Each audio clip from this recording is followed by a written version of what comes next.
हवे आचरले घ्यावे फळ होते.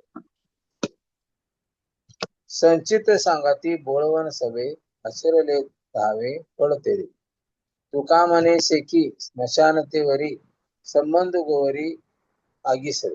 तुका म्हणे शेकी स्मशानतेवरी संबंध गोवरी आगीसवे. अर्थ असा आहे पहिल्या कडव्याचा, मृगजळ हा केवळ भास आहे. मृगजळ हा केवळ भास आहे. ते मृगजळ हरणांना खऱ्यासारखे वाटते आणि ऊर फुटेपर्यंत ते मृगजळामागे धावतात. दुसरं कडवं, हा देहादी प्रपंच खोटा असताना त्यांच्याविषयी आसक्ती ठेवतात व स्वतःचा घात करून घेतात, तसे करणे योग्य नाही. हा देहादी प्रपंच खोटा असताना त्याच्याविषयी आसक्ती ठेवतात व स्वतःचा घात करून घेतात, तसे करणे योग्य नाही. तिसरे कडव म्हणते की जे आपले संचित कर्म आहे ते आपल्या बरोबरच या जन्मातून त्या जन्मात पोचविता येते. आपण पूर्वजन्मात जे आचरण केले आहे त्याप्रमाणे फळ देते. जे आपले संचित कर्म आहे ते आपल्या बरोबरच या जन्मातून त्या जन्मात पोचविता येते. आपण पूर्वजन्मात जे आचरण केले आहे त्याप्रमाणे फळ देते. शेवटी तुकोबरा म्हणतात, त्या माणसाचा देह शेवटी स्मशानाचा अंगीकार करतो आणि तेथे त्याचे एक प्रकारे गोऱ्याशी लग्न लागते. तुकोबराय म्हणतात, त्या माणसाचा देह शेवटी स्मशानाचा अंगीकार करतो आणि तेथे त्याचे एक प्रकारे गोऱ्याशी लग्न लागते. म्हणजे आपलं हे जीवन जे आहे, मनुष्य जीवन किंवा आपले जीवन असो, शाश्वत समजून आपण जे करायला ते कसं अशाश्वत आहे तुकाराम महाराजांच्या अभंगातून पटवून देतात. आपण पाहतो आणि अनुभव घेतो की उन्हाळ्यामध्ये भर उन्हामध्ये लांबून असं जर आपण एखाद्या मैदानात बघितलं तर पाण्याच्या लाटा असल्यासारखा भास होतो. म्हणजे कडक उन्हामुळे तिथे कमी दाबाचा पट्टा निर्माण होतो आणि तिथं हवेच्या कमी दाबाच्या पट्ट्यामुळे पाणी तिथं वाहत आहे असं लांबून आपल्याला दिसतंय. मनुष्यालाही शास्त्रीय ज्ञान असल्यामुळे त्याला समजते की हे प्रत्यक्षात पाणी नाही आहे, हे फक्त पाण्याचा भास होतो.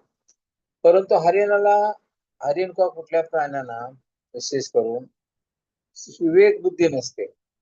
आहार निद्रा भय मथून याच्या संबंधी जे ज्ञान असेल तेवढंच त्यांना ज्ञान असते. बाकी त्यांना विवेक बुद्धी नसल्यामुळे त्यांना हे पाण्यासारखंच वाटून पाण्याकडे एक म्हणजे उन्हामध्ये ताण खूप लागलेली असते आणि त्यामुळे हा पाण्याचा जल दिसतो, त्याच्यामुळं हरिण सगळं त्याच्याकडे हरिण प्राणी म्हणून आकर्षित होतात. विशेष करून हरिणाच्या बाबतीतच उदाहरण देतात. आणि हरिण धावत जाते, आता पाणी मिळेल, आता पाणी मिळेल, आता पाणी मिळेल असं म्हणत म्हणत इतकं धावतंय आणि शेवटी कधी कधी त्याचा मृत्यू देखील होतो. हे प्रथम चरणात तुकाराम महाराज समजावून सांगत आहेत. हे उदाहरण आपल्यासाठी सांगतात. ते उदाहरण कशासाठी, अनारोग्य कशासाठी सांगत आहे, आपल्या मनुष्य जीवनामध्ये आपण कसं दुःख भोगतोय आणि यातून कसं बाहेर पडायचं हे सांगायसाठी हे उदाहरण ते पटवून देतात. महत्वाचं म्हणजे काय, शास्त्र साधू संत सगळे आपल्याला सांगतात की हे जग मध्ये अशाश्वत आहे, दुःखानं भरलेलं आहे. भगवद्गीता अध्याय 8 आणि श्लोक क्रमांक 15 मध्ये भगवंत या जगाला अनित्य म्हणतात. हे जग अनित्य प्राकृत आहे आणि त्याच्या जन्म मृत्यू जरावरती पुन्हा परिपूर्ण. म्हणजे जन्म होतो, आजारपण येते, वेगवेगळे आजारपण येते, म्हातारपण येते आणि शेवटी मृत्यू होतो. हे सर्वांच्यासाठी ठरलेलं आहे, सर्व प्राण्यांच्यासाठी. म्हणजे जन्माला येणाऱ्या प्रत्येक माणसाचा मृत्यू अगोदर ठरलेलाच असतो. जो जन्मतो तो आजाराने ग्रस्त होणार, म्हातारा होणार आणि नंतर एके दिवशी मृत्यू पावणार, हे ठरलेलंच आहे.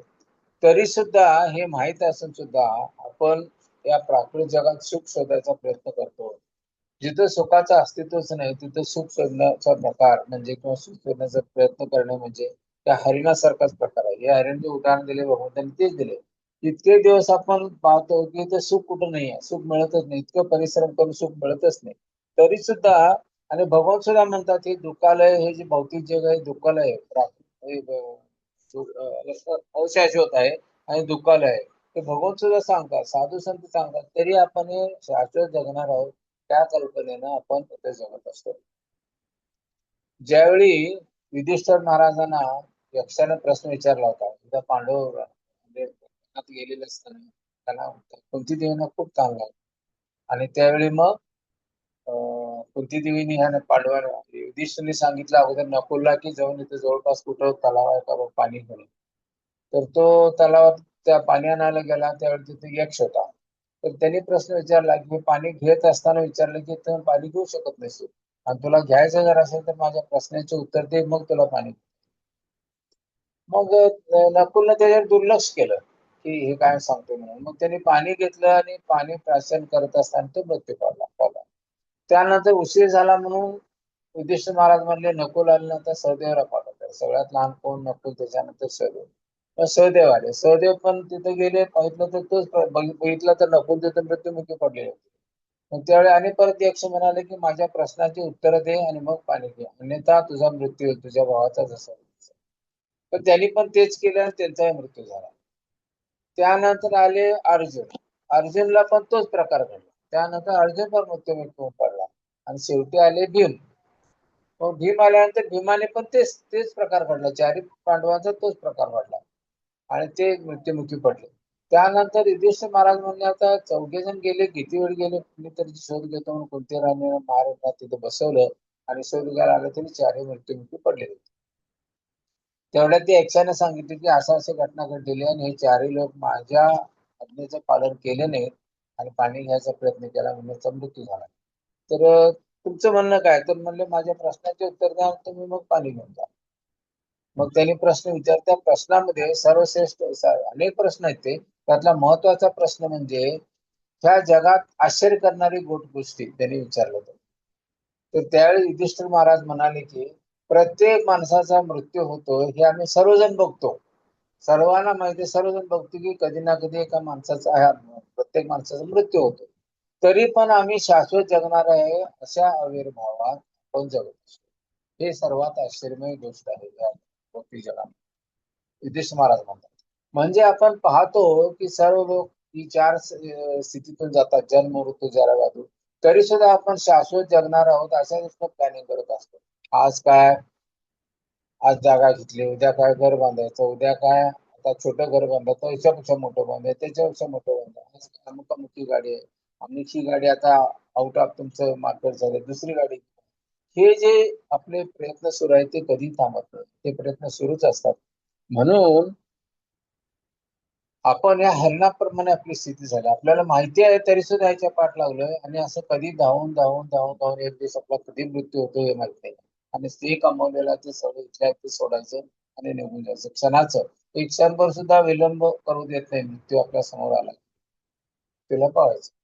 आपण प फ ब म हे जे ह्या भौतिक जगामध्ये आपण जे सण करतोय ते चार अक्षरांचं एक समीकरण आहे प फ ब म. म्हणजे प्रत्येक जेव्हा इतकं परिश्रम करतो इतकं परिश्रम करतोय आणि ते परिश्रम करून करून घोडा ज्यावेळी खूप खूप खूप पळतोय त्यावेळी त्याच्या तोंडाला फेस येतो. तसं आपण पण जेव्हा जास्त जास्त परिश्रम करतोय या उन्हात वगैरे तर आपल्याला पण तोंडाला फेस येतो. म्हणजे इतकं परिश्रम करतोय की तोंडाला फेस येतो. आणि हे कशासाठी करतोय आपलं संरक्षण करायसाठी भय. मग मी माझ्या वार्धक्यात कसं पैसे कमवून ठेवेन माझं ही संपत्ती कशी वाढवेल ते सगळे इथल्या इथे सोडून जायचं तरी सुद्धा प्रयत्न करत असतो. आणि शेवटचा शब्द म्हणजे मृत्यू. आणि एवढं सगळं करून शेवटी मृत्यू पावतोय आणि ह्यातून सुटका या मृत्यूतून सुटका घ्यायसाठी आम्ही कधी प्रयत्न करत नाही ही दुर्दैवाची बाब आहे. आणि हे हरिणासारखं आपली परिस्थिती आहे. तिथं मृगजळाच्या पाठीमा हरिण इतकं पळतंय इतकं पळतंय इतकं पळतंय आणि शेवटी मृत्यू पावतोय. ही अशी आपली स्थिती आहे. आणि हे मनुष्याला विवेक बुद्धी दिलेली आहे भगवंताने जाणून घ्यायची बुद्धी दिलेली आहे. तरी सुद्धा एवढे साधू संत सांगतात शास्त्र सांगते की बाबा जीवन अनित्य आहे तुम्ही भगवंताची भक्ती करा आणि भगवतधाम प्राप्त करा या दुःखदून मुक्त व्हा. तरी सुद्धा आम्ही हे कष्ट करायचं का सोडत नाही. एवढंच उपदेश करीत असून सुद्धा तिकडे आपण लक्ष देत नाही आणि दुःख भोगतच बसतोय. आणि सगळ्यात म्हणजे अनेक वेळा आपण काय सांगतो शाश्वत जर सुख पाहिजे असेल या दुःखातून मुक्ती असेल तर भगवंताची भक्ती करून भगवंताचं धाम प्राप्त करायचं भगवंताचं प्रेम प्राप्त करायचं ठरलेलं आहे. आणि ह्या जगात जे जे आपल्याला दिसते ते सर्व असत्य आहे. आता हे एक उदाहरणाने पटवून दिलेलं आहे आचार्यांनी की एका व्यक्तीला एक श्रीमंत व्यक्ती असते त्या व्यक्तीला चार पत्नी असतात. तर ज्यावेळी तो आता मृत्यू पावणार, आता एक क्षणभर राहिलेला आहे, त्यावेळी तो पहिल्या पत्नीला विचारतो की आता माझा मृत्यू होणार आहे, तर माझ्या बरोबर तू येशील काय? तर ती पत्नी नाही म्हणाली, मी जोपर्यंत तुम्ही आहात तोपर्यंत मी तुमच्याबरोबर राहणार. ज्या क्षणी तुमचा मृत्यू होणार त्या क्षणी मी दुसऱ्याकडे निघून जाणार तुमचा त्याग करून. मग ती काय म्हणते, दुसरी पत्नी. आणि ह्या चार पत्नीपैकी आता जो पहिला प्रश्न विचारला ती सर्वात प्रिय पत्नी होती त्या ग्रस्ताची, अतिशय प्रेम करत होते त्याच्यावर. नंतर दुसऱ्या पत्नीला विचारतो की असा असा माझा मृत्यू होणार, तो येणार आहे का, तो माझ्यावर येशील का? तर ती पत्नी म्हणते नाही, मी घराच्या उमऱ्यापर्यंत येईल, तिथून पुढे मग तुमचा प्रवास तुमचा तुम्ही करायचा आहे, ती म्हणते. मग तिसऱ्याला विचारते की तू असा असा माझा मृत्यू होणार आहे, तू येणार का माझ्यावर? तर ती पत्नी म्हणते नाही, म्हणाली मी जास्तीत जास्त स्मशानभूमीपर्यंत तुमच्या बरोबर येईल, तुमची एकदा चिता पेटवली की परत परत येईल, तिथून प्रवास तुमचा तुमचा. आणि चौथी जी पत्नी असते ती सर्वात नावडती पत्नी असते. या पहिल्या पत्नी, पहिलं जे नाव सांगितलं मी, जी मी येणार नाही दुसऱ्याकडे जातो म्हणजे तिच्यावर खूप प्रेम असतं. आणि दुसऱ्या दोन पत्न्यांचं सो प्रेम असतं. आणि चौथीची पत्नी असते ती आवडती पत्नी असते. तिच्याकडे कधी प्रेम करत नसतात, तिला काय पाहिजे काय नको कधी विचार करत, तिच्याकडे अजिबात म्हणजे पूर्णपणे दुर्लक्षित पत्नी असते. तिला विचारतात हा प्रश्न, त्यावेळी ती म्हणते हो, मी सदैव तुमच्या बरोबरच येणार आणि तुमच्या बरोबरच राहील, याची खात्री बाळगा. आता ह्या उदाहरणातनं काय उदाहरण पाठवून दिलंय की मनुष्य एवढे काबाड कष्ट करून जे संपत्ती मिळवतो, पैसा अडक मिळवतो, ज्यावेळी आपला मृत्यू होतो ती संपत्ती आपल्याजवळ राहते का? आपण एक साधा सुद्धा वरती घेऊन जात नाही, एक चिंधी सुद्धा आपल्याबरोबर घेऊन जात नाही स्मशानात घालतो मी.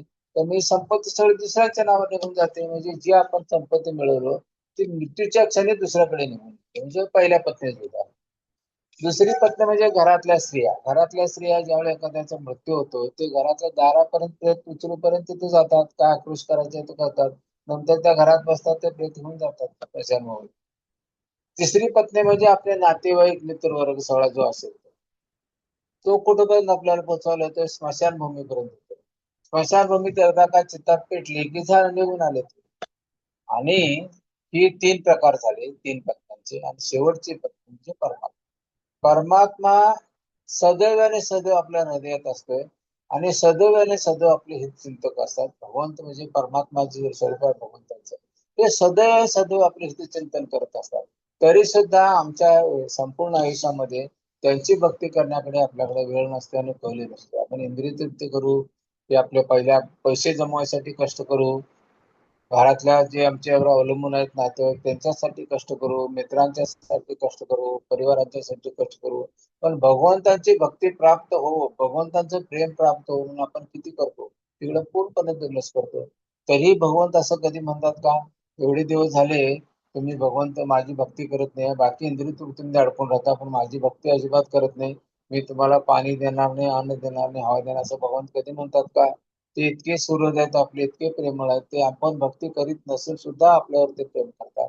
आणि आपल्या आपण थोडीशी भक्ती जरी केली तर आपल्या धामात घेऊन जातात, तिथं सत्तेच्या सच्चित आनंदमय जीवन आहे अशा ठिकाणी म्हणतात. तर असे भगवंत फक्त आपल्या बरोबर परमात्मा अर्पण येत असतात, बाकी सगळे नातेवाईक इथंच सगळं सोडून जायचं आपल्याला.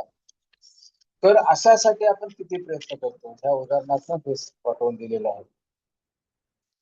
आता आपण नेहमी बघतो की आपल्याला स्वप्न पडतं. ज्यावेळी स्वप्न पडतं त्यावेळी समजा एखाद्या स्वप्नामध्ये आपण विमानातून कुठेतरी चाललोय असा भास होतोय. आपण विमानात बसून आमच्याबरोबर कोण परिचयाचे लोक आहेत. आम्ही विमान प्रवास करतोय किंवा अनेक मोठ्या सुंदर बागेमध्ये जाऊन तिथं आनंद उपभोगत आहोत असं कधी कधी स्वप्न पडतं. कधी कधी एखाद्या कार्यक्रमाचा आनंद घेतो असं स्वप्न पडतं. पण ह्या स्वप्नाचं अस्तित्व कुठेपर्यंत असतंय, जोपर्यंत आपण झोपलेलो असतो, निद्रिस्त अवस्थेत असतो, तोपर्यंत त्या स्वप्नाचा अनुभव होतो. ज्यावेळी आपल्याला जाग येते ते स्वप्न भंग होतं. सगळं ते खोटंच वाटतं सगळं आपल्याला, की आता मी स्वप्नात बघितलं आणि प्रत्यक्षात मी इथं आहे कुठे, हे ध्यानात आल्यानंतर ते स्वप्न खोटं आहे आपल्या ध्यानात येतं. हे आपलं भौतिक जीवन म्हणजे तसंच आहे. आपलं जे भौतिक भवन फक्त ते स्वप्न थोड्याशा समयापुरतं असतंय. ते स्वप्न काही पिरियड आपलं जेवढे दिवस जगतो त्याच्यासाठी असतं. तर असं हे खोट्या स्वप्नाला आपण खरं मानून जगतोय आणि म्हणूनच हे दुःख भोगतोय. आणि म्हणून हे सगळे साधू संत येऊन आपल्याला सारखे सारखे असे का सांगतात? सत्य परिस्थिती सांगतात ते. आपण काय भोगतोय आणि काय करायला पाहिजे, काय करतोय, दुःख कसं भोगतोय, काय करायला पाहिजे सांगतात. तरी सुद्धा आपण दुर्लक्ष करतोय. म्हणून आपण या साधू संतांचे उपदेश ध्यानात ठेवावे. त्या पहिल्या ज्या 3 पत्त्या आपल्याला मुक्त करत आहेत त्यांच्यापासून आपली कशी सुटका होईल हे पाहायचं. आणि शेवटची पत्नी जी सदैव आपल्या बरोबर राहील, किती जन्म घेऊ आपण तेवढ्या शरीरामध्ये ती आपल्या बरोबर राहणार आहे आणि शेवटी आपल्या धामात मिळणार. त्याच्यासाठी आपण कष्ट केले पाहिजे, प्रयत्न केले पाहिजे. ते आपण प्रयत्न सोडून त्या मृगजळाचं उदाहरण कशासाठी दिले, एवढं ऐकून सुद्धा परत आता 1 तासभर ऐकतो आपण, नंतर परत हाय त्या परिस्थितीला सुरू. ज्यावेळी आपण स्मशानात जातो एखाद्याचा अंत्यविधी करायसाठी, ते स्मशानात गेल्यानंतर वाटतंय जीवन किती क्षणभंगुर आहे. काय एवढे आम्ही प्रयत्न करायला लागलो, एक दिवस सगळं इथे सोडून जायचं, कशासाठी करायला? हे फक्त स्मशानात वाटतं. स्मशानातून बाहेर पडले की परत हाय ती परिस्थिती, इथं फोन करायचा, तिथं फोन करायचं, या बँकेत किती एफडी, तो प्लॉट घेतला काय, इकडे पैसे तिकडे गोळा करा. तर त्या मृगजळाचं जे उदाहरण दिलं त्या हरिणासारखी आपली स्थिती आहे. आणि त्या हरिणाच्या स्थितीतून बाहेर यासाठी आपल्याला साधू संत शास्त्र परत परत ते सांगतायत. ते पण ऐकलं पाहिजे. आपण आहेत जे आता आपलं जे वय आहे त्याच्या मानाचं मागचं जे आपलं आयुष्यमान संपलं ते आपण बदलू शकत नाही. पुढं काय होणार आहे हे माहित नाहीये. म्हणून मागं काय आपण आयुष्यमान जगलो त्याची आठवण करून त्याची चिंता करून काही उपयोग नाही. त्यामुळे त्याच्यावर चिंता करायची. पुढं काय घडणार आहे आपल्या हातात नाहीये. पण काय पुढे अनुभव घेणार आहे, काय घडणार आहे आपल्याला हे कुणालाही माहित नाही भगवंताशिवाय. त्याच्याबद्दल आपण विचार करून नका होतो. विचार करू शकत नाही. आपल्या हातात फक्त वर्तमान आहे. वर्तमान काळ आपल्या हातात आहे. जी पानं लिहून गेली त्याच्यावर काय बदलू शकत नाही. जी पानं मोकळी आहे त्याच्यावर काय लिहायचं आपल्याला ज्ञान नाहीये. मग आपल्या हातात काय आहे जे आपण अनुभवतो तेच आपल्या हातात आहे. ते कसं आचरण करायचं याच्यावरती आपण विचार केला पाहिजे. हे साधू संत ग्रंथ शास्त्र जे आपल्याला सांगतात त्याचा उपयोग आपल्या जीवनामध्ये करून घेऊन आपण भगवत धामात कसं जाऊ, भगवंताचं प्रेम प्राप्त करू यासाठी प्रयत्न केला पाहिजे. आणि कधी कधी वाटतं आपल्याला मी एवढे दिवस भक्तिमार सगळे म्हणतात मी एवढे दिवस भक्तिमार करायला लागलो, पण मला यात यश काय येत नाहीये. काय येत नाही? ध्रुव महाराजांनी किती दिवस प्रयत्न केले, फक्त 6 महिने केले भगवंत त्यांच्या पुढे उभा राहिले. का? त्यांनी गंभीरतेनं केले प्रयत्न. आपल्यामध्ये ती गंभीरता नाही आहे. एवढे दिवस आपण करतोय पण आपल्याला भगवंतांचं प्रेम का प्राप्त होत नाही? कारण तेवढी गंभीरता आपल्याकडे नाही. आपण ह्या इंद्रियाची काय म्हणतात ते इंद्रिय तृप्तीसाठीच आपण धावत करत असतो. आपल्याला वेळेला नाश्ता मिळाला पाहिजे, वेळेला सकाळचं जेवण मिळालं पाहिजे, वेळेचं संध्याकाळचं जेवण मिळालं. इकडे परिपूर्ण लक्ष देतो. पण आज भगवंताचं नामस्मरण केलं काय? आज मी भागवतम वाचलो काय? तुकाराम महाराज आपण वाचले काय? नामस्मरण केलं काय? तिकडं काय आकर्षण नाही आहे. तिकडं आपण दुर्लक्ष करतो. जे करायला पाहिजे तिकडं लक्ष देत नाही आणि जे करायला नको आहे तिकडं जास्त लक्ष देतो. मी अनेक वेळा उदाहरण देतो की ह्या जीवनामध्ये आपण संसार करत आहोत त्यात बॅलन्सिंग केलं पाहिजे. भगवंताची भक्ती पण केली पाहिजे आणि संसार पण केला पाहिजे. आपण कोणी आध्यात्मिक गुरु आपल्याला सांगत नाही संसार सोडून द्या म्हणून आपल्यासारखं नसतात. संसार पण सांभाळा, भगवंताची भक्ती पण करा. दोन्ही पण बॅलन्स हे करायचं आणि एवढं करून तर आपण भगवंताचं प्रेम प्राप्त करू शकतो. पण आपण एवढा आसक्त झालो प्रत्येक गोष्टीला. साध्या साध्या एका गुलाबजामुनासाठी सुद्धा आपण किती आसक्त होतो. साध्या साध्या एका स्त्रीच्या संबंधाशी किती आसक्त होतो. साधे साधे एखाद्या सिनेमा बघण्यासाठी किती आसक्त होतो. साधं साधं एक म्युझिक ऐकण्यासाठी किती आसक्त होतो. तर ह्या प्रत्येक इंद्रियाची जी क्रिया होतात, विषय आहे त्यासाठी आपण इतका आसक्त होतो. तेवढी आसक्ती जर भगवंताच्या प्रती आपण केली तर आपण भगवंतांना जाऊ, भगवंतांचं प्रेम प्राप्त करू, या दुःखातून मुक्त होऊ. दुसरी महत्वाची गोष्ट एक सुंदर उदाहरण शास्त्रामध्ये दिलेलं आहे. चिंतामणी म्हणून एक वेश्या होती आणि बिलोमंगल ठाकूरांचे खूप मोठे भक्त आहेत ते भगवंताचे. त्यांची कथा आहे. तर हे बिलमंगल ठाकूर त्या वेश्याला इतकं आसक्त होते की बाकी कुठेकडे लक्ष नाही, फक्त संसार फक्त कोणाकडे लक्ष नाही, फक्त त्या वेश्येच्या आसक्तीमध्येच ते गुंतून गेले होते. आणि दररोज संध्याकाळी तिच्या घरी बंगल्यावरती जायचं हे ठरलेलं. किती वाईट परिस्थिती होती. एक दिवसाची गोष्ट आहे, खूप खूप खूप पाऊस पडला. आता एवढा पाऊस पडला म्हटल्यानंतर त्या चिंतामणीला असं वाटायला लागलं आता काय बिलमंगल ठाकूर येणार. ठीक आहे, काय हरकत नाही. आणि बिलमंगल ठाकूर ते पाऊस कधी थांबेल बघत होता. वाटतं पाऊस का थांबायला तयार तयार नाही. तेव्हा मग अशा पावसात नदीला पूर आला. तरी पण नदीच्या पलीकडे त्या चिंतामणीचं घर होतं. मग हे निघाले तर अशा पावसात जायचं कसं? तर त्यांनी पावसात पोहत पोहत चालले. आमच्या पारवली पोहताना तर तिथे एक ओंडका दिसला लाकडाचा. मग त्यांनी त्या ओंडक्याला पकडलं आणि हाताने हलवत हलवत ह्या किनाऱ्याला आले. मग तिथं कशाला पकडायचं, तर तिथं मोठीच मोठी एक दोरी दिसली त्याला झाडावरून. दोरीला पकडून त्या झाडावर चढले, पलीकडे आले आणि चिंतामणीच्या घरी आले. तर ह्यांची अवस्था बघून चिंतामणी, अशा पावसात तुम्ही आला कसं? ते म्हणजे असं असावं. तर कसं आला मला बघायचं आहे, चला. तर गेले, तर ज्याला ते ओंडका समजून आलेले होते ते प्रेत होतं, मेलेलं शरीर होतं, त्याला पकडून ते आले. आणि ज्या दोरीला समजून त्याने झाडावरती चढून वर चढले होते ते मोठाच्या मोठे साप होते. म्हणजे अशा परिस्थितीत सुद्धा त्यांना ना सापाची काय म्हणतात त्याला, साप आहे ही जाणीव झाली, ना ते प्रेत आहे ती जाणीव झाली. इतका तो आसक्त होता त्या चिंतामणी विषयामध्ये. आणि तिथं आला आणि हे बघून त्याला पण आश्चर्य वाटलं, बिलवंग ठाकूरांना पण आश्चर्य वाटलं आणि त्या चिंतामणीला पण खूपच आश्चर्य वाटलं. आणि त्या म्हणाल्या की तुम्ही माझ्यावर इतकं प्रेम करता, हे खूप कौतुक करण्याची गोष्ट आहे. पण इतकं प्रेम तुम्ही जर भगवंतावर केला असता तर आतापर्यंत तुम्ही भगवत आमान केला असता. इतकं गंभीरतेनं प्रेम तुम्ही भगवंताचंच केला तर भगवंत इतके कृपाळू आहे, सूर्योदय जीवाचे, ते तुम्हाला तुमच्या धामात गेले असतील त्यांच्या, आणि सच्चित आनंदमय जीवन तुम्हाला मिळालं असतं. आणि हे ज्यावेळी सांगतात, चिंतामणी सांगते, त्यावेळी बिल्वमंगल ठाकूरांच्या अंतःकरणात इतका हृदय इतकं बदलते त्यांचं, आणि ते सगळं सोडून देतात आणि निघून जातात. आणि चिंतामणीला सोडून निघून जातात.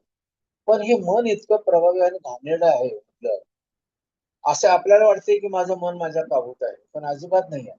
ज्यावेळी शिकारी एखाद्या जनावरांना पकडतो त्यामध्ये जंगलामध्ये, तर त्याला कंपाऊंड बांधून तो कंपाऊंड मध्ये सोडलं तरी सुद्धा तसं सोडत नाही. समजा एक 10-12 प्राणी पकडले आणि कंपाऊंड बांधून त्या कंपाऊंड मध्ये दरवाजा बंद करून सोडला, तरी सुद्धा तो शिकारी इतका हुशार असेल त्याला तसं सोडत, त्याला बांधूनच घालतो. कारण का, ते जनावर कधी उधळेल आणि त्या कंपाऊंड पण उडी मारून कधी जाईल हे सांगतात.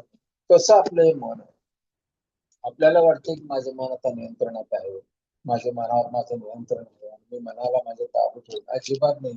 वाटतंय कधी भरकटेल काय सांगतात, आणि कधी आपल्या नाशाला कारणीभूत असं आहे. म्हणून आपलं मन कधी मित्र होतंय, 100% आमचं कधी ऐकतंय आत्म्याचं, मग त्यावेळी मन आपलं मित्र म्हणायचं.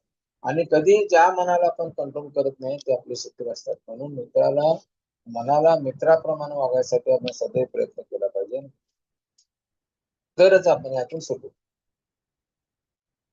तर ह्या कथेतनं आपण काय सांगतो, की आपण काही गोष्टीमध्ये आसक्त असतो ना, त्या आसक्तीपासून हळू-हळू आपण बाहेर पडतो.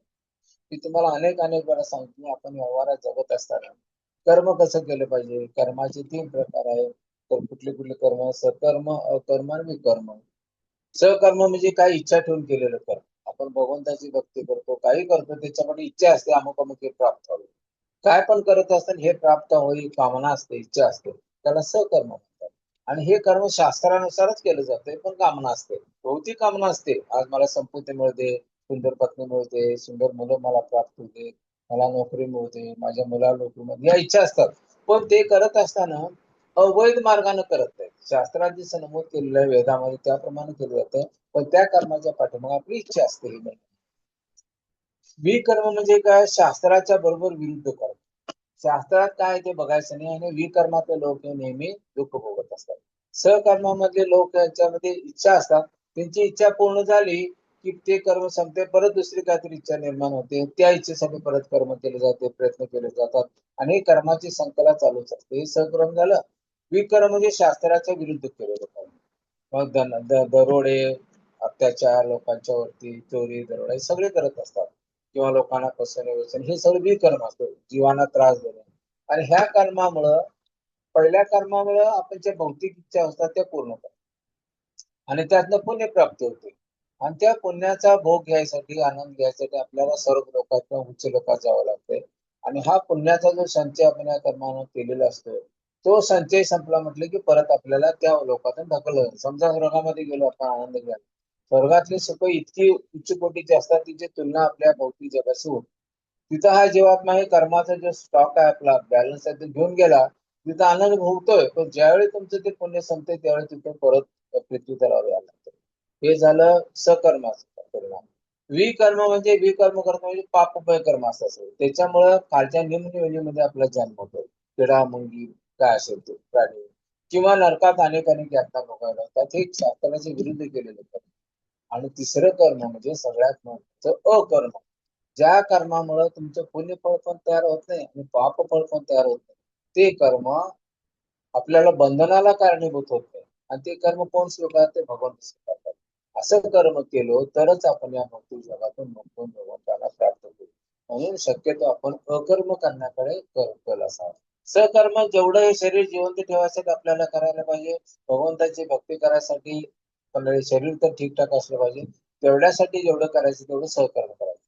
कधीही विकर्म आपल्या हातून होऊ नये, पाप न कर्म होऊ नये, अशासाठी प्रयत्न करायचा. आणि सदैव अकर्मामध्ये गुंतून राहायचं. अकर्म म्हणजे कुठलं? तर भगवंताची भक्तिमय सेवा. आता जे आपण तुम्ही करताय आणि मी पण करतोय, हे आपण अकर्म करतो. ह्या कर्माचं काही फळ उत्पन्न होत नाही, उलट भगवंत प्रसन्न होतात आणि भगवंत हे कर्म सगळं आपल्यावरती घेतात. आणि ह्या कर्माचं फळ म्हणजे काय? ह्या दुःखातून जन्म मृत्यू झाल्यावर मुक्त होऊन भगवंताच्या धामात आपण जातो. म्हणजे सगळ्यात महत्वाचं काय? हे अकर्म जोपर्यंत आपण करत नाही तोपर्यंत ह्या दुःखाचा जो आपण भाग स्वीकारलाय, मार्ग स्वीकारलाय, त्या दुःखाला आपण दुःख भोगलंच पाहिजे. त्यासाठी ह्यातून बाहेर पडायचं असेल तर भगवंताची भक्ती करूनच बाहेर पडायचं. आणि शास्त्रामध्ये या भगवंताच्या भक्तीचे सोपे मार्ग दिले. भगवंताला प्राप्त कसं करायचं याचे 64 मार्ग आहेत, पण त्यातले 5 महत्वाचे मार्ग आहेत. तेवढे जरी आपण केलो तरी आपण भगवंताची भक्ती प्राप्त करू. आणि हा आपला शेवटचा जन्म असेल मनुष्याचा. पुढच्या जन्मात आपण भगवंताच्या धामात प्राप्त. पण हे जेव्हा आपण गंभीरतेनं करू तेव्हाच हे आपण प्राप्त करू. अन्यथा आता चाल ढकल आपण केलं तर ठरलेलं पुढच्या आज मनुष्य जन्म कधी मिळतोय? माणसाचे 84 लक्ष योनी आहेत, त्यातले 4 लक्ष मनुष्य आहेत. 4 लक्ष म्हणजे 4 लाख प्रकारचे मनुष्य. कोण क्रोधी असतोय, कोण शांत असतोय, असे 4 लाख प्रकार आहेत. आणि मनुष्य जन्म हा शेवटी मिळतो. म्हणून भगवंताने आपल्याला ही संधी दिलेली आहे की मनुष्य जन्मातलं आपलं अकर्म जर केलो आपण तर हा मनुष्य जन्म शेवटचा असेल. आणि पुढचा जन्म कुठे मिळेल? भगवंताच्या धामात जाऊ आपण, भगवंताच्या सेवेत राहू. जिथं जन्म मृत्यू जरा व्याधी नाही, तिथं सच्चित आनंदमय आपल्याला देह मिळेल आणि भगवंताची सेवा करत आनंद मिळेल. ना नोकरी करायची गरज नाही, ना पैसे पाहिजे, ते पाहिजे, शरीर म्हातारा झालं, जन्म झाला, मृत्यू झाला, काहीही नाही. तिथे सदैव शाश्वत जीवन आहे. भगवंतांची सेवा आनंदमय करायची आणि आनंदाने जीवन जगायचं. हे जर अकर्म केलं तर करत राहायचं. आणि ही जी भगवंताची भक्ती 5 प्रकारे मी अनेक वेळा सांगितले, परत परत ते का सांगतो? तर एवढ्या वेळा सांगून सुद्धा आपण हे जीवात्मा आपण सर्वसामान्य लोक ऐकत नाही आणि ते परत ऐकत नाही म्हणून तेच ते म्हणून तरी परिणाम होईल एवढ्या वेळा ऐकून तरी, म्हणून आपण सांगत आहोत की 64 प्रकारची जी भक्तीची मार्ग आहेत त्यातले 5 प्रकारचे भक्तीचे मार्ग महत्वाचे आहेत. ते एक म्हणजे अर्चविग्रहाची सेवा, म्हणजे भगवंतांची जी विग्रह मूर्ती असतात त्यांची सेवा. मंदिरात तुम्ही जात असाल दररोज तर तिथं जी मंदिराची अर्चविग्रहाची सेवा होत असते, प्रत्यक्ष जरी तुम्ही केला नाही, पुजारी पुजारी करत असताना जरी आपण बघितलं तर पुजारी आपण स्वतः सेवा केल्याचं फळ आपल्याला मिळत असतं. दुसरं म्हणजे भक्तांचा संघ. आपण भक्तांच्या संघात राहिलो तर भक्त सगळे भगवंतांची भक्ती करत असतात. आपण पण भक्तिमय कार्यात लागतो आणि आपण पण भक्तिमय कार्याचं फळ प्राप्त करू शकतो. भक्तीमध्ये आपण प्रेम होत जाऊ. जर एखादा दारुडा व्हायचा असेल तर आपण कोणाचा संग करतो? दारुड्याचा संग करतो. एखादा राजकारणी व्हायचा असेल तर राजकारणी माणसाचा संग करतो. तर उत्तम प्रकारचा भक्त व्हायचा असेल, भगवंताचा सेवक असेल तर भगवंताच्या भक्तच संगीत राहायला पाहिजे. तर पहिलं म्हणजे काय? अर्चविग्रहाची सेवा, दुसरं म्हणजे भक्ताचा संघ, तिसरं म्हणजे भागवतम श्रवण. हे दिव्य जे ग्रंथ आहेत हे अनेक अनेक वेदांचे जे सार काढलेले आहेत, अनेक वेद आहेत, त्या वेदाचे 4 भाग केले गेले. नंतर वेदांत सूत्र झाली, नंतर उपनिषद झाली, पुराण झाली, 18 पुराण. आणि या सगळ्या साहित्याचं वेदांचं सार म्हणजे श्रीमद भागवतम ग्रंथ. श्रीमद भागवतम ग्रंथ म्हणजे साक्षात भगवंतांचा अवतार आहे. ज्यावेळी भगवंत आपल्या धामात चालले होते त्यावेळी उद्धव त्यांना विचारले, भगवंत आता तर तुम्ही तर तुमच्या धामात निघाला, मग धर्म कुणाची शरणागती पत्करणार? म्हणजे तुमचं धर्मधार्मिक करणाऱ्या लोकांनी कुणाची शरणागती पत्करायची? या जन्ममृत्यूच्या फेऱ्यातनं कसं सुटायचं? तर भगवंत स्वतः म्हटले की माझं अस्तित्व मी भागवतम या ग्रंथामध्ये ठेवेल सदैव. जो भागवतमचं श्रवण करेल, भागवतमचं पठण करेल, भागवतम आपल्या ग्रहात ठेवेल, त्याच्या घरी भगवंताचा वास असतो.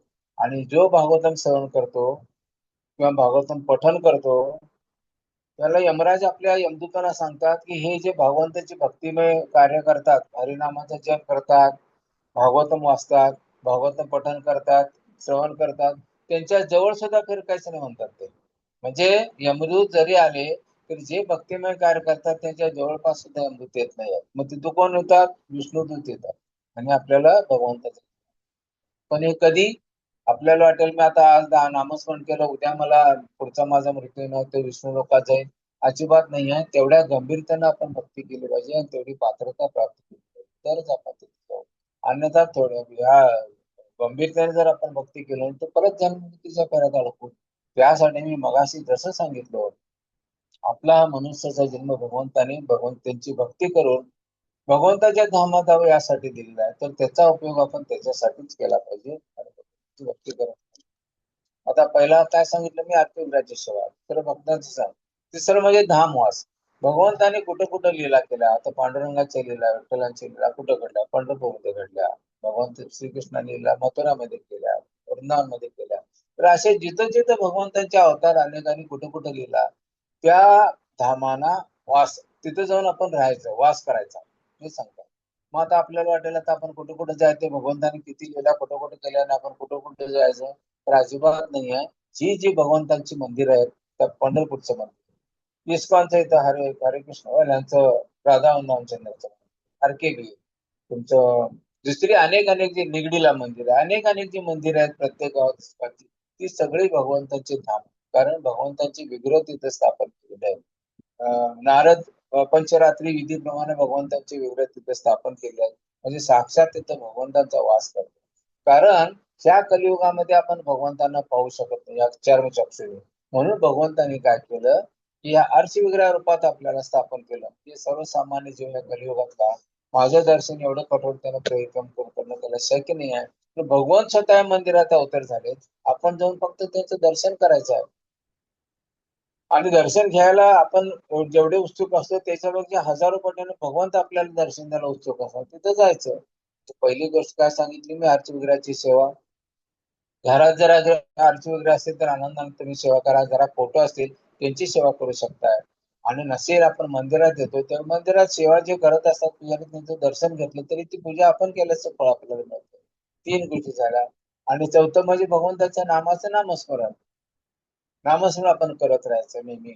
भगवंताचं जे आपल्याला आपले गुरु नामस्मरण दिलं ते नाम करायचं. पांडुरंग, हरी, विठ्ठल जे तुमचे गुरु देतात ते. आणि शेवटचं म्हणजे भागवतांचं श्रवण. भागवतांचं श्रवण पठण धरून न विसरता करायचं. आपण जसं नाश्ता वेळेत करतो, दुपारचं जेवण वेळेत घेतो, संध्याकाळचं घेतो, तसं हे भागवतांचा एक श्लोक किंवा भगवद्गीतेचा एक श्लोक किंवा तुकारामार्ग अभंगातला एक अभंगाचा अर्थ वाचल्याशिवाय मी प्रसाद ग्रहण करणार नाही असे संकल्प करायचा आणि त्याप्रमाणे करायचं, म्हणजे सगळं होऊ शकतं. पण सगळ्यात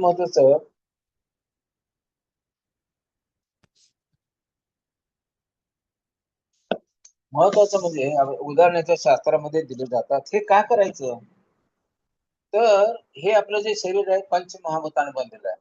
अग्नी, जल, वायू, आकाश, प्राणी वगैरे त्याच्यानं बनलेलं आहे.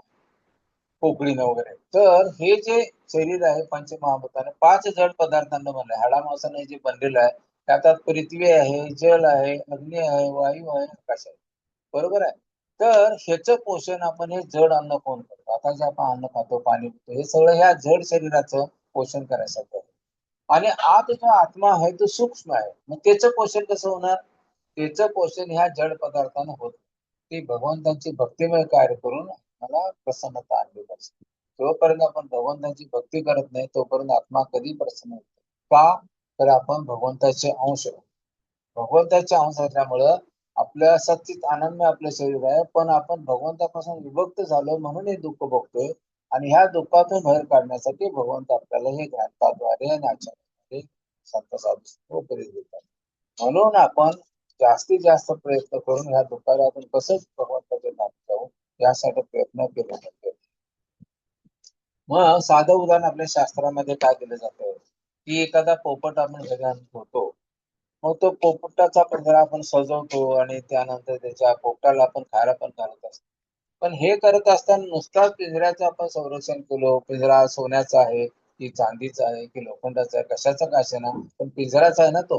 त्याच्यामध्ये आपण जर पोपटाला ठेवलो तर पिंजरा तुमचा किती देखणा आहे, किती सुशोभित आहे हे महत्वाचं नाही आहे. आतला पोपट जिवंत राहावा किंवा सुखी राहावा ह्यासाठी आपण प्रयत्न करायला पाहिजे का त्या पिंजऱ्याचंच आपण पालन रंगवणे आणि सुशोभीकरण करायचं. तर आतला पोपट जिवंत राहिला तर त्या पिंजऱ्याचा उपयोग आहे, नाही तर त्या पिंजऱ्याचा काय उपयोग. तसं हे शरीर म्हणजे आपला पिंजरा आहे, त्याच्यात आतला जो आत्मा आहे तो पोपट आहे. तर ह्या आत्म्याला काय पाहिजे हे आपण विचार केला पाहिजे. त्याला काय पाहिजे, त्याला सुख कसं मिळेल त्यासाठी पण प्रयत्न केला पाहिजे. हे शरीर जिवंत ठेवायसाठी, भक्ती करायसाठी ठेवायला पाहिजे तेवढ्या आवश्यक गोष्टी आहेत, तेवढ्याच आवश्यक गोष्टी करायच्या. आणि जास्तीत जास्त लक्ष त्या आत्म्याला कसं आपण सुखी करता येईल यासाठी आपण प्रयत्न केला पाहिजे. आणि आत्मा कधीच सुखी होईल ज्यावेळी आपण भगवंताची भक्ती करणे ही आत्म्याची मूळ स्थिती आहे, स्वाभाविक स्थिती आहे. प्रत्येकाची एक स्वाभाविक स्थिती आहे. पाण्याचा तरलपणा आहे, पाण्याचा स्वभाव आहे. मिठाचा स्वभाव काय, खारटपणा. साखरेचा स्वभाव काय, गोडता. त्या पद्धतीने ह्या आत्म्याचा स्वभाव म्हणजे भगवंताची सेवा करणे आत्म्याचा स्वभाव आहे. मग त्या सेवेत जर आत्म्याला लावलो तरच आत्मा खुश होईल ना, अन्यथा तो खुश कसा होणार. म्हणून आत्म्याला जर खुश ठेवायचं असेल तर आपण कर्म जे मी आता सांगतो हे कर्म जर केलं तर आपण आत्मा खुश होईल, आत्मा समाधानी होईल. आणि त्या आत्म्याच्या समाधानावरती आपलं समाधान, ज्यावेळी भगवंता आपण खुश करू त्यावेळी आत्मा आपोआपच खुश होतो, आत्म्याला आनंद मिळतो. म्हणून आपण आता ह्या जे मी ज्या मागं जे आपण प्रारब्ध कर्म केलोय त्याचे प्रारब्ध आता भोगायला लागलोय आपण. तर पुढच्या जन्मी तर कमीत कमी हे दुःख भोगायला लागू नये म्हणून आपण भगवंताची भक्ती केली तर हा जन्म आपला मनुष्याचा शेवटचा असेल. पण हे काय, हे गंभीरतेने केलं पाहिजे.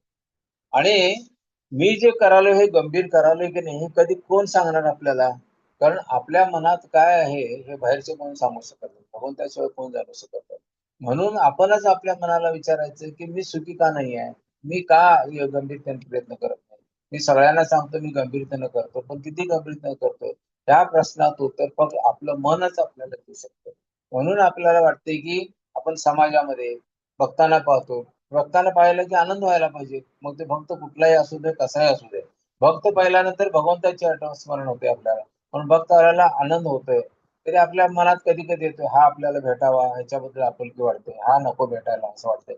तर ही भावना जोपर्यंत राहते, प्रत्येकाच्या मध्ये भगवंत पाहण्याची जी इच्छा आपली असते, भगवंताच्यामध्ये आनंद एकमेकांना आदान-प्रदान करायची इच्छा राहते. तर त्यावेळी असे बदल जसं-जसं आपण भक्तीत करत जाऊ तसं-तसे होत जातात. म्हणून आपल्याला एकमेकांचा द्वेष, मत्सर हे भाव कसे-कसे कमी होतील, तसे-तसे भगवंताची भक्ती आपल्याकडे प्रभाव वाढत जातो. मी तुम्हाला अनेक वेळा उदाहरण दिलं. पाण्यात ज्यावेळी रिकामी बाटली मी रिकामी भांड बुडवतो एकदम, तर बुडबुड आवाज येतो आणि आत पाणी शिरते म्हणजे आतली हवा बाहेर जाते. त्या पद्धतीनं जसं-जसं आपण भगवंताचं नामस्मरण व्यवस्थित करत जाऊ, तसं-तसं आपल्या जे अनर्थ असतात ते बाहेर निघून जाते. हे सगळं तुकाराम महाराज त्या अभंगा अनेक वेळा हेच समजून सांगतात. आजच्या अभंगाचा पण उद्देश तोच आहे, की हरिणासारखं आपली अवस्था झालेली आहे. ते हरिण जसं पाणी म्हणून समजून पडतंय, तसं आपण हे सुख मला मिळू दे, सुख मला मिळू दे म्हणून आपण इतकं कष्ट काबाड कष्ट करतोय आणि शेवटी आपल्या पदरात दुःखच येतंय. तर हे किती काबाड कष्ट केले, किती आपल्या आयडिया केल्या, तरी आपल्या पदरात दुःखच येणार हे नक्कीच आहे, हे माहीत आहे. तर मग ते दुःख येणार आहे माहीत असताना सुद्धा परत ते करणं म्हणजे हरिणासारखीच आपली अवस्था आहे. म्हणून भगवंताने आपल्याला सत्सद बुद्धी दिली आहे. नंतर जाणून घेण्याची प्रवृत्ती दिली आहे. त्या गोष्टींचा उपयोग करून आपण भगवंताचं प्रेम प्राप्त करायसाठी प्रयत्न करतो. हे तुकाराम महाराजांनी या भागात समजून सांगितलं. मग आता जे मी तुम्हाला सांगितलं चार गोष्टी, एक म्हणजे आर्चविग्रहाची सेवा, एक घरी आर्चविग्रह ठेवा तिची सेवा करा किंवा भगवंताचे फोटो तिची सेवा पांडुरंग भगवान श्रीकृष्णाची तिची सेवा करा. दुसरं म्हणजे भक्तांच्या संघात राहायला प्रयत्न करा. जास्तीत जास्त भक्तांच्या संघात जसं राहू तसे तशी आपली चेतना चांगली राहील. दारुड्याच्या संगतीत राहिल्यानंतर दरडच होणार आपण. तर हे ध्यानात ठेवून त्या पद्धतीनं जे चांगले भक्त आहेत ज्याच्या सहवासात राहून भगवंताची भक्ती प्रगती होईल अशात राहायचा प्रयत्न करायचा. मंदिरामध्ये वरच्यावर जायचा प्रयत्न करायचा. आपण ह्या बागेत जातो, त्या बागेत जातो, इकडं-तिकडं करतो. भगवंतांच्या धामात जाऊन जो आनंद मिळतो, जे पुण्य मिळतंय त्यासाठी प्रयत्न केला. नंतर दररोज भागवतम भगवद्गीता यांचं श्रवण केलं पाहिजे दररोज एक तास. तर बाकीच्या सगळ्या गोष्टी करतो ते का करत ते करायला पाहिजे आणि भगवंताचं नाम त्या गोष्टी जशा जशा आम्ही गंभीरतेनं करू तसं तसं आपल्याला आनंद जाणवू लागेल आपल्याला. आ- आपण पूर्वी काय अवस्था होती आपली आणि भक्ती मार्गात आल्यानंतर आपण किती आनंद घेतो हे आपल्याला आपल्याशिवाय दुसरे कोण ओळखू शकत नाही. आणि जसं जसं आपण यात प्रगती करत जाऊ तसं तसं आपल्याला आनंद जाणवत जाईल तो. आणि त्यावेळी वाटायला येईल की मी आतापर्यंत हे का केलं नाही, एवढं उशीर मी का केला असं वाटत. यासाठी आपण प्रयत्न करायचा संकल्प करूया. हरे कृष्णा. मला दिलेली वेळ संपलेली आहे. तुम्ही कंटाळा असाल तेच तेच परत परत ते सांगतात. आता काय सांगू त्याच्याशिवाय. आमच्या आयुष्यात ज्या चुका करतोय त्या चुका होऊ नयेत म्हणून आपण प्रयत्न केले पाहिजे. आता बृहद पुराणात काय तो श्लोक आहे, हरे नाम हरे नाम हरे नाम देव केवलम कलौ नास्तेव नास्तेव नास्तेव. 3 वेळा का सांगतात. ह्या कलियुगामध्ये हरिनामाशिवाय दुसरा कुठला मार्ग नाही, दुसरा कुठला मार्ग नाही, दुसरा कुठला मार्ग नाही, ज्याद्वारे आपण भगवंताचा प्रेम प्राप्त. आणि ह्या जगात आपण या हरणाप्रमाणे किती धावलो किती केलो तरी कधी सुख मिळणार नाही. त्यासाठी ह्या दुःखाल्यातनं बाहेर कसं पडायचं यासाठी आठवड्यातून प्रयत्न केला पाहिजे. जे वयस्क आहेत, माझ्या वयस्क आहेत, आम्ही शेवटच्या आमच्या अखेरच्या पाडावरती होता पण कधी आम्हाला बोलवता येईल सांगता येत नाही. जेवढं जेवढं आपण अखेरच्या पाडावर राहून गंभीर राहू तेवढं तेवढं आम्हाला पुढचं सगळं जे दिसतोय मार्ग तो स्वच्छ दिसतोय.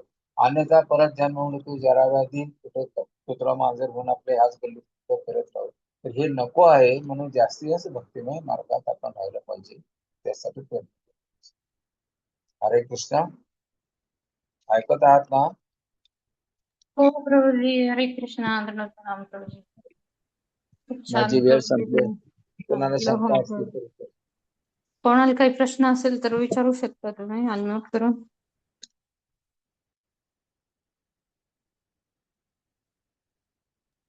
प्रश्न नाही दिसत आहे प्रभूजी कोणाला.